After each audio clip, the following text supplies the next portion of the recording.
everyone, and welcome to Club 4, episode 21 of Rolling in the Isles, an FM20 British Isles Journeyman series with me, the United City FM. Welcome along, and welcome to a slightly unplanned episode. We are not quite as far through the January transfer window as I thought we were going to be. I thought I would come back at the end of it and play Manchester United in the Premier League. But I've come back fairly early on to play Liverpool in the Premier League because, one, it's Liverpool and they are quite a rival of ours currently in the Premier League, but also because I've made two quite important signings in the January transfer window, and they are names that you will remember if you've been with me for a little while, right the way back to when I was Derby County manager. So let's get into the episode and I'll tell you all about it.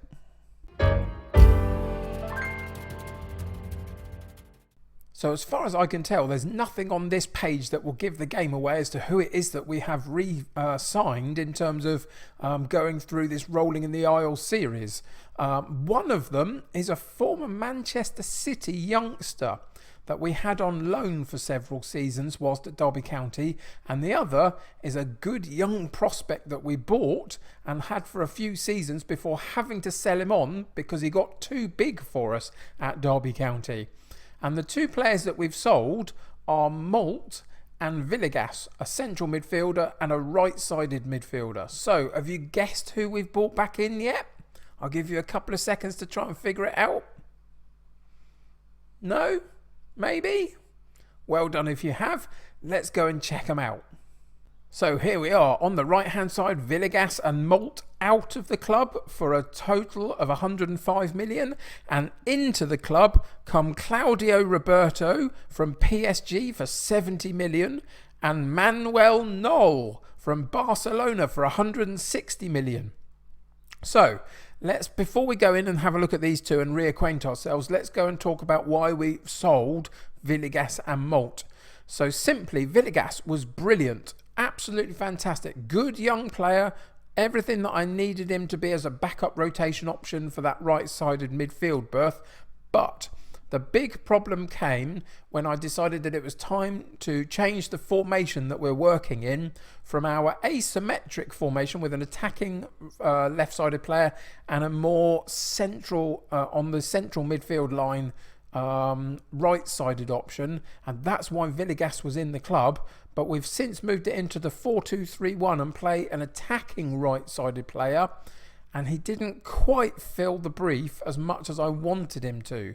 So it was time to be ruthless and decide that if we were going to commit to playing the 4-2-3-1, we needed to change a couple of personnel, and Villegas was one of those. So we sold him, and I was absolutely thrilled that he was playing for us, but it was time to go in a slightly different direction. So we sold Villegas to Bayern Munich for £35 million.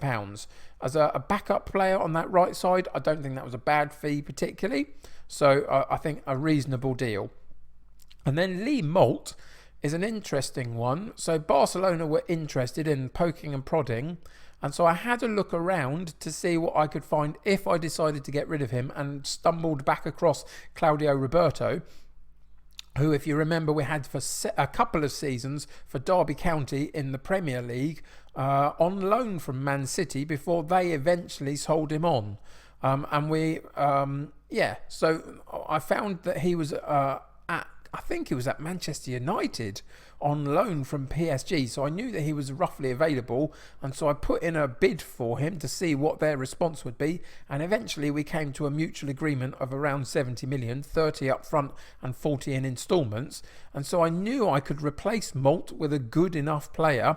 Malt is 28, Roberto is 26, and the reason that I sold Malt is that he wasn't performing fantastically well for us in the games this season. He dropped off a little bit. Matilla had come into the club and was usurping him in that central midfield role, and I just felt that his time had come and he was a little bit jaded maybe and needed a bit of a revigoring to sort of bring back his own positive performances. Didn't really know what to tell you then, but yeah, I just thought that his time at the club had come and gone. So I was happy enough to move him on. We got a really good fee for him of 70 million in Lee Malt. So he went to Barcelona, And then we went and continued to go for Roberto. And he's got a couple of gaps, absolutely. But what I like about him in comparison to Malt is I just feel that with his vision and his passing and his decisions, he's a slightly better creative option. Malt could play in the central midfield role or the attacking role and was decent with a good finishing attribute, etc. But I didn't feel he was quite creative enough at times in our central midfield, and I wanted to go a slightly different way. So we brought back into the club Claudio Roberto, who, if we go and have a look at his history, you can see that he was at Man City a long time ago, and we loaned him for those 2 seasons. And that second season of 40 games, 14 goals, 9 assists, 7.32 average rating. As a youngster at Derby County in the Championship, he was brilliant for that one season. And I wanted to continue to have him, but Man City weren't having it. They wanted to give him a chance, and they did. And he did well enough for them to eventually move on to PSG for 46. And now we've bought him back for 70. Just one of those things. But I like this guy. I think he's a good player, and he's also got me on his favoured personnel list, so that's got to help as well. And I think he's going to do pretty well for us as we move forward. But he was doing quite well for Manchester United in terms of a reasonable average rating, but I think we can get more out of him. So Claudio Roberto comes in as a direct replacement for Malt in that central midfield position. And then the second one, having decided to get rid of Villegas because he didn't quite fit what I wanted, I just thought I would poke Barcelona a little bit and see whether I could get Manuel Neuer back out from them. Again, he's an exceptional player. And again, we had him for 4 seasons at Derby County, and you can see that he started off, he played really well for us and for a long period of time for us, but he was just getting to grips with being the world-class player that I knew was in there. And then Barcelona came in with that 103 million offer that the club decided to take. And so he moved on to them. And since, look at these statistics that he's got since then. He's played a bunch of times for them, scored a load of goals, got a decent amount of assists, really good average rating. And this season for them had got 7 goals and 11 assists in 14 matches with an 8.10 average rating for Barcelona. So this was a no-brainer. Once I knew I could financially afford him and that we were needing a new right-sided midfield player, I know Olart has been playing fantastically well, but now we've got an upgrade on even him, and I think this is going to be phenomenal for us. So Manuel Neuer comes back into our lives at this point at Manchester City. And I think for the second half of this season, as we attack on all fronts, I think he's going to be invaluable to us. And I'm ecstatic. And he's still only 24 years old. So whatever comes, he's going to be with us all the way through to the end, I would hope. And that's going to be fantastic. So those are the 2 bits of business that we've done so far in the window. Now, there's nothing else actually booked in at the moment other than a bunch of youngsters all coming and going from the club over the next few seasons that I'd already got. But we are trying to get rid of Tauber. He hasn't worked out at all. Foden has come back from his really big injury and has immediately usurped him because he just hasn't settled particularly well. He's only played a couple of games for us here and there, and in the league has got a 6.69 average rating, which isn't good enough. So I'm looking to move him on. He's a bit of an extra player in the ranks now that I don't really need. And will that open up the possibilities of going for other players? Maybe. We've got 55 million in the bank to spend, 91k a week to use in terms of a wage budget, but of course that will change if Tauber goes.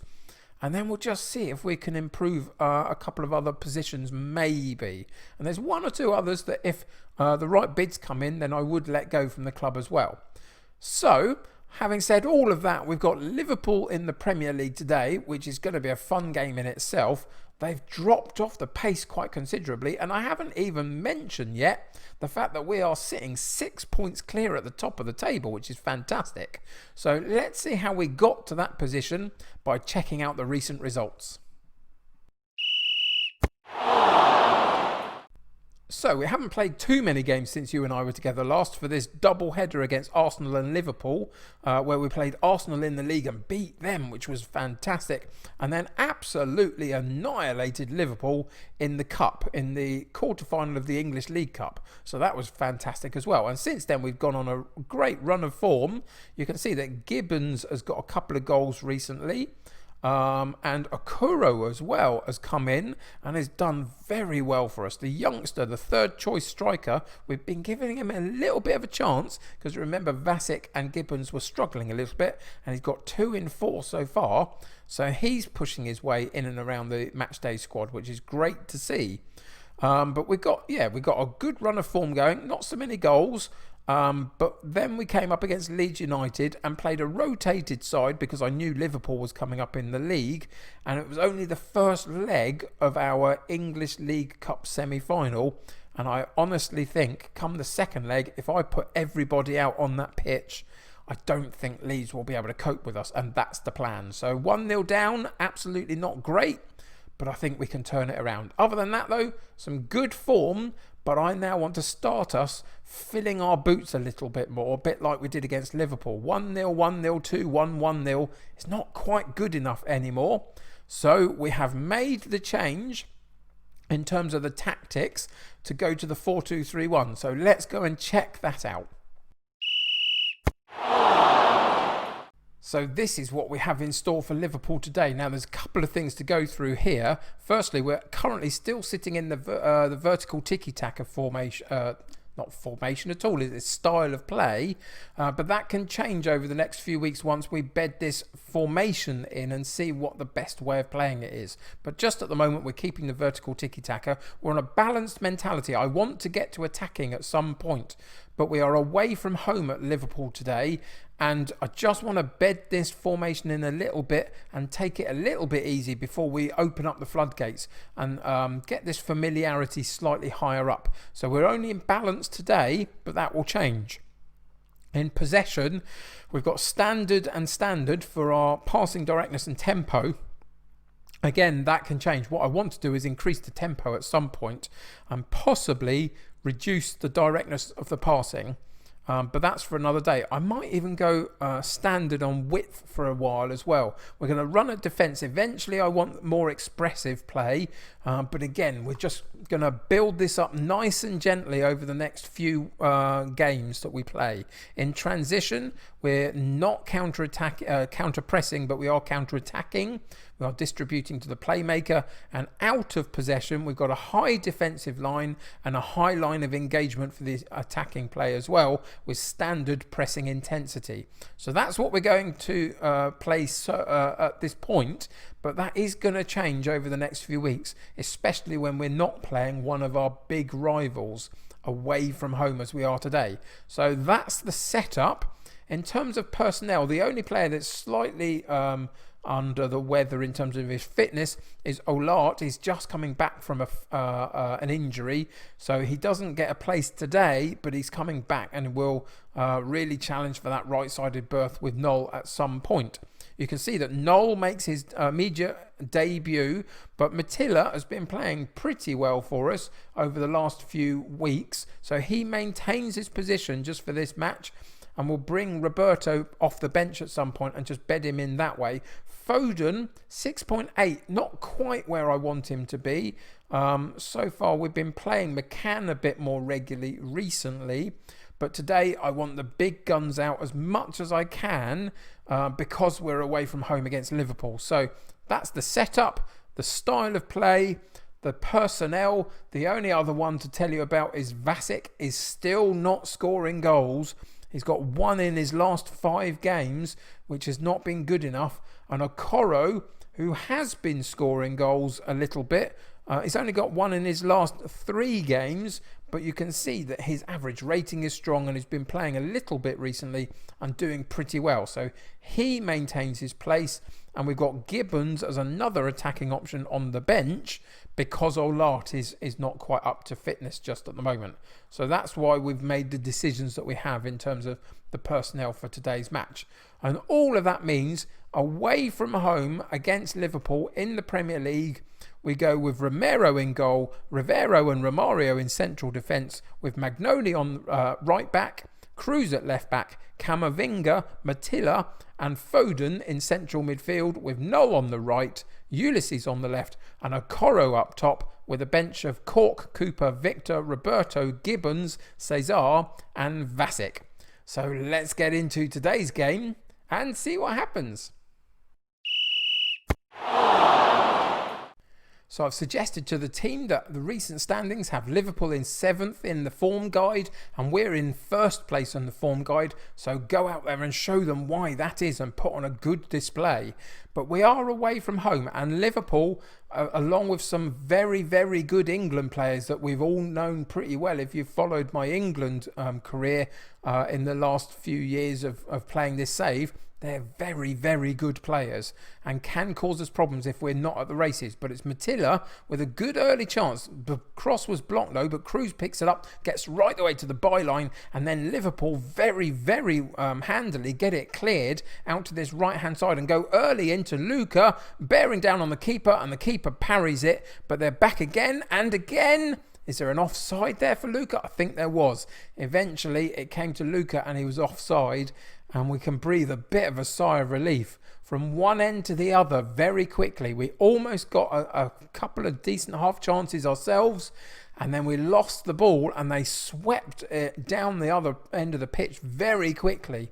And again with a free kick to the far post and good handling by Romero, but again the defence not looking solid at the moment, and that's a dangerous ball to have put into Rivero, and we don't cope with it very well. In the end we boot it too long too quickly and we've given the ball away. And it's Tarim, one of my former England players, down the left-hand side. But that occasion, we do manage to get a defender in the way. And Ulysses will pick up the loose ball and open up his legs and really run at the defence. Gets all the way into the box. Right-footed into Okoro. If there's no offside there, it's the youngster again with his 3rd goal in like 4 or 5 games. And he's looking like the prospect I thought he would be when I brought him into the club. And just at the moment, he's the striker that's on fire. And the likes of Vasic, if they don't pull their socks up, will not get back into this side again very easily. Okoro, with a very spontaneous left-footed shot past the goalkeeper, puts us 1 up after 5 minutes, and lots of pressure from Liverpool.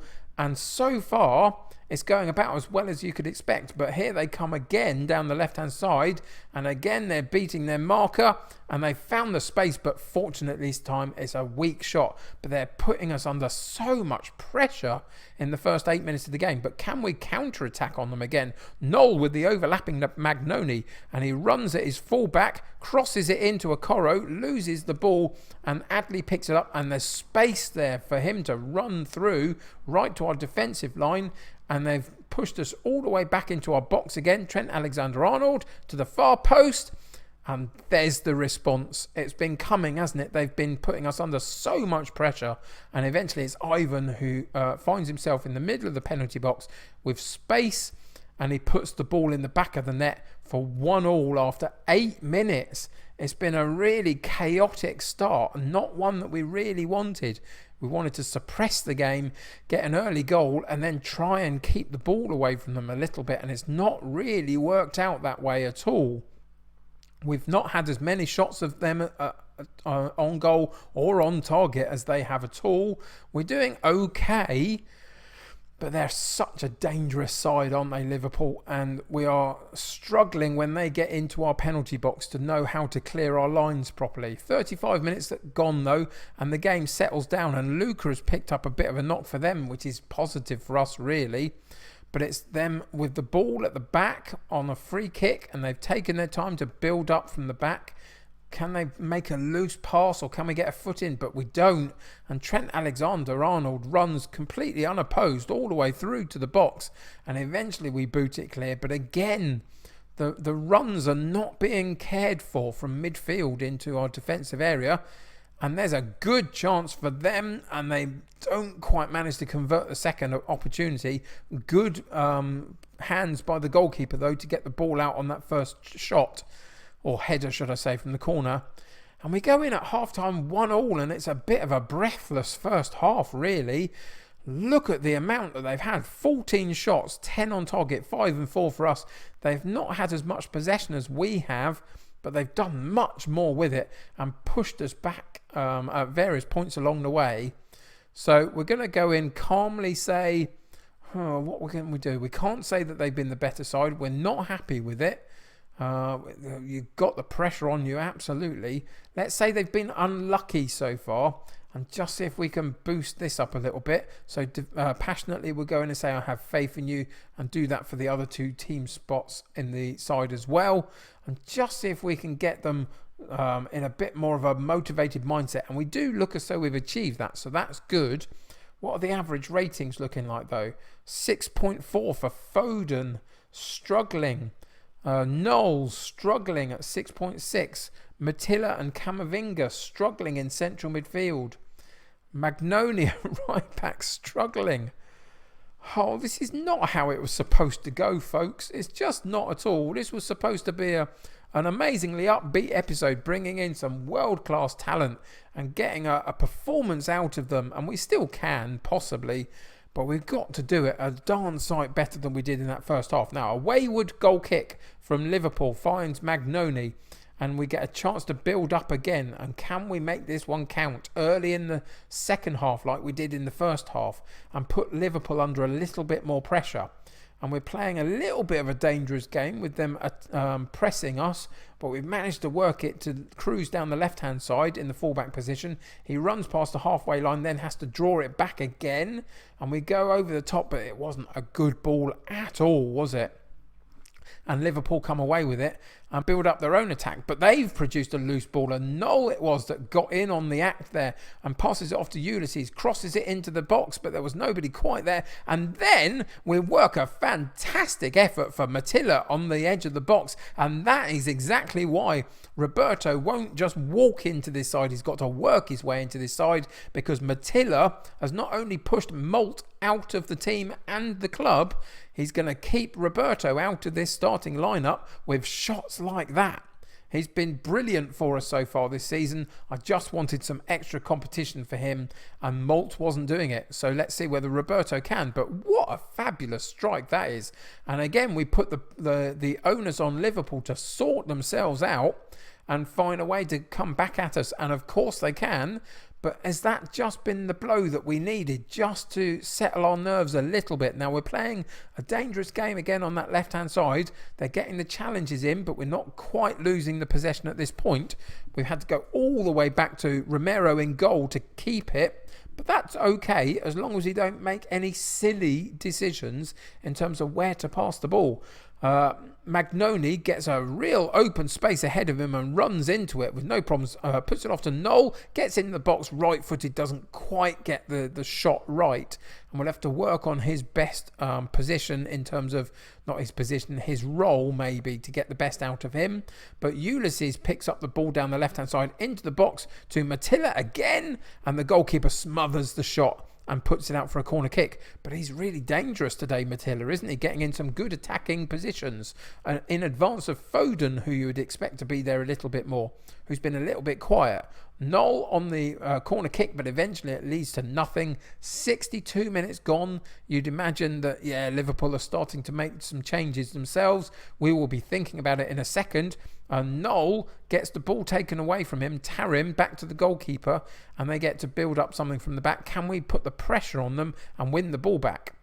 Why are they showing us that, for goodness sake? It was only a simple tap back to the goalkeeper, who had it under control all the way through. So we're going to skip that. And then we're going to go into the substitutions and see what we can do.